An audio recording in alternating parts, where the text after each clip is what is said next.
everyone, welcome back to Sydney and Starlette, and if you're new here, welcome. Enjoy the video. Sydney, what's your name?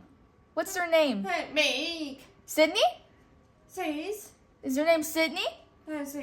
What's my name? Me. Is my name Starlette? Yike. Yes, I'm Starlette and this is Sydney. So today, me and Sydney are going to be reading a little golden book, and this is Disney's Sleeping Beauty. So let's get started. Sleeping Beauty. In a faraway land long ago, King Stephen and his fair queen wished for a child. At last a daughter was born, and they named her Aurora. To honor the baby princess, the king held a great feast. Nobles and peasants, knights and their ladies, everyone flocked joyfully to the castle.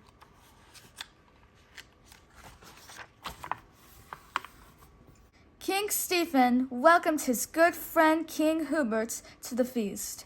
King Hubert had brought his young son Philip with him. The kings agreed that someday Philip and Aurora would be married. Among the guests were 3 good fairies, Flora, Fauna, and Merryweather. Each of these magic beings wished to bless the infant with a gift. Waving her wand, Flora chanted, "My gift shall be the gift of beauty.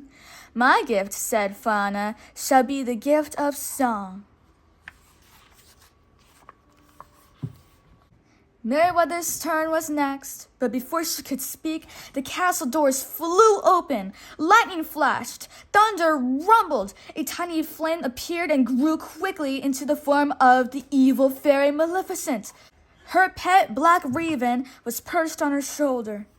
Maleficent was furious, for she hadn't been invited to the feast. Now she took revenge. "I too shall bestow a gift on the child," she said with a sneer. "The princess shall indeed grow in a grace and beauty, but before the sun sets on her 16th birthday, she shall prick her finger on the spindle of a spinning wheel and die." With a cruel laugh, the evil fairy vanished. Everyone in the room was grief-stricken.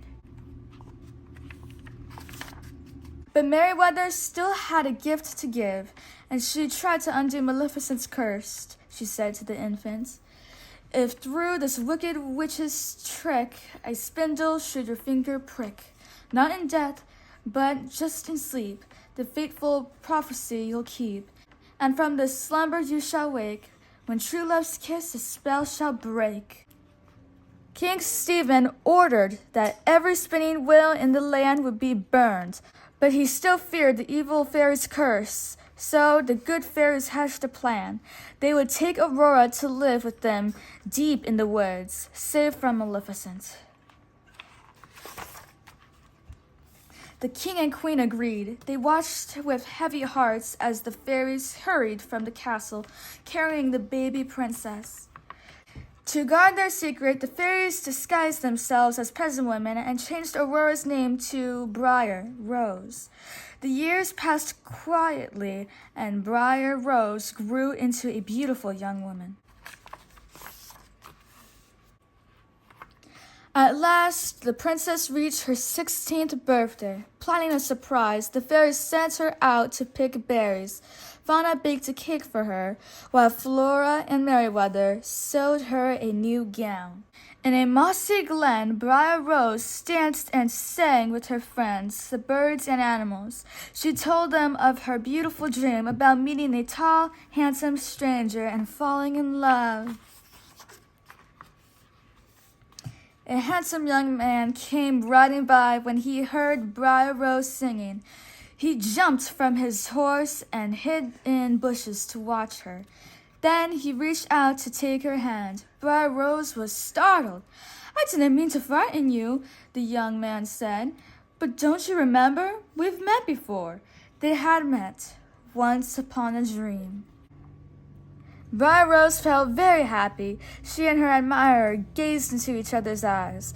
The young man didn't know she was Princess Aurora, and she didn't know he was Prince Philip, to whom she had been promised in marriage many years ago. Back at the cottage, the fairies gave Briar Rose her birthday surprise. Then Briar Rose told them that she had fallen in love. "Oh no," they cried. They told her the truth at last, that she was a princess betrothed at birth to a prince. Now it was time for her to return home, so poor Aurora was led away, longing for her handsome stranger. Maleficent's raven, perched on her chimney of the cottage, had heard everything. It flew off to warn Maleficent that the princess was finally returning to her rightful home. Maleficent sped to the castle. There, using her evil powers, she lured Aurora to a high tower. In the tiny room, a spinning wheel suddenly appeared.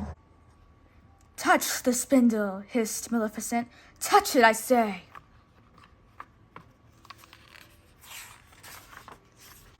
The three good fairies rushed to the rescue, but they were too late.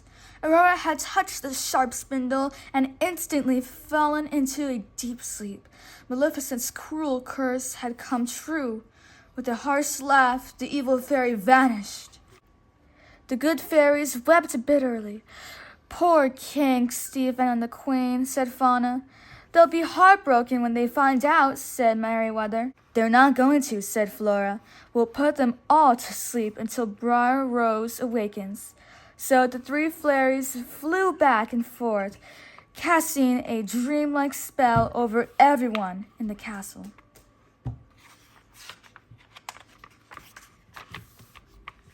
Meanwhile, Maleficent had captured Philip and chained him deep in her dungeon. But the good fairies had other plans for him. Using their magic, they melted the chains. They armed the prince with the shield of virtue and the sword of truth. Then they sent him racing to the castle to awaken the princess. When the evil fairy saw Philip escaping, she hurled heavy boulders at him, but the brave prince rode on. When Philip reached Aurora's castle, Maleficent caused a forest of thorns to grow up all around it. Philip hacked the thorns aside with his powerful sword. In a rage, the evil fairy soared to the top of the highest tower. There she changed into a monstrous dragon. "Now shall you deal with me, O prince," she shrieked. Maleficent breathed huge waves of flame. Philip ducked behind his strong shield. Thunder cracked, flames roared around him. The prince fought bravely. Guided by the good fairies, he flung his sword straight as an arrow. It buried itself deep in the dragon's evil heart, and the beast fell to its death. Maleficent was no more. Philip raced to the tower where his love lay sleeping. Gently he kissed her. Aurora's eyes slowly opened. Now everyone was awake. The king and queen were overjoyed to see their daughter again, and wedding plans were soon made. The good fairies were blissful too. It had all ended just the way it should. Happily ever after. The end. Sydney, that was such a beautiful story. Can you say sleeping? Epic. Beauty. Big. Can you say Aurora? Yeah. Basic. Is that Maleficent? Basic. Yes. And who's this, Sydney? Yuck. Philip? Yuck. Prince Philip. Wait, yuck. So that is it for today's video, everyone. We really hope you all enjoyed it, and we will see you all next time. Goodbye. Yuck. Aurora.